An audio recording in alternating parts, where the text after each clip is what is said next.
Hello, everyone. I'm Terrell Galloway, and I'm honored to be speaking with you all today. I, along with two of my closest friends, Sean Spencer and Israel Williams, formally established Future Kings Mentoring about a year ago since we felt it was our responsibility to pass on the knowledge that was passed on to us. And Future Kings Mentoring's mission is to cultivate and develop male-identifying black youth into realizing they are future kings, young successful leaders in their careers, in their communities, and in their worlds.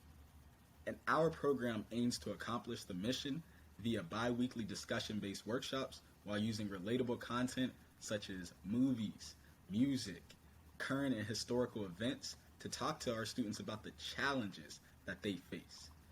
And the workshops that we create are circled around our three tenets, and these are self-development, financial responsibility, and college and career prep. Our target audience is young black men in 8th through 12th grade in the Pittsburgh area.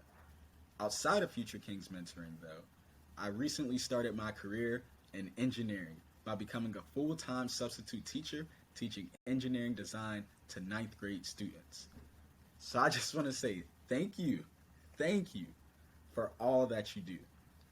After teaching, especially during a year with a global pandemic, it made me gain a whole new appreciation for my teachers. I had to call a couple of them up and say, I'm sorry. And there's so much that I learned that goes on behind the scenes that students do not know, right? There were so many nights where I was trying to debate if I should, have dinner with my family or my significant other, or if I should be grading those papers, right?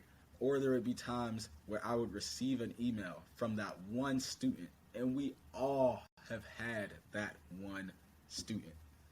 They are the student that, when you're in class, you made sure to repeat the directions again and again during class so that they don't email you.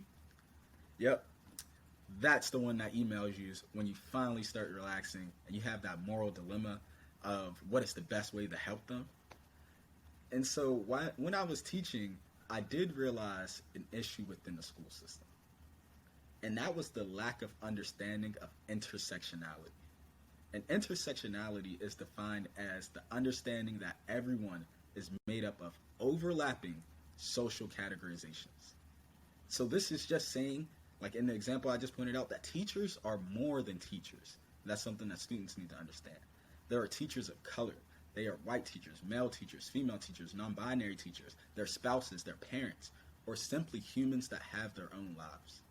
So students need to understand that, but also teachers need to understand the same for students. And so when intersectionality goes undressed, the effects can leave the student or teacher feeling overwhelmed. It's like if you have 2 cups of water, and I actually do have 2 cups of water here, and they're both filled up a little bit more than halfway, right? And we can consider each cup, one can be a teacher, one can be a student.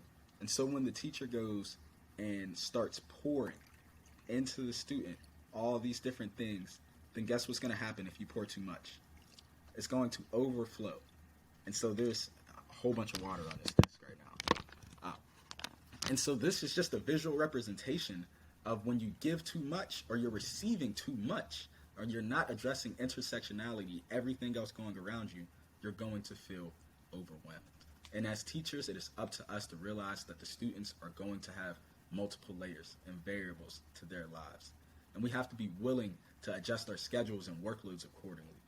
And in return, we'll create more open-minded and appreciative students that will hopefully take up teaching as well. Thank you.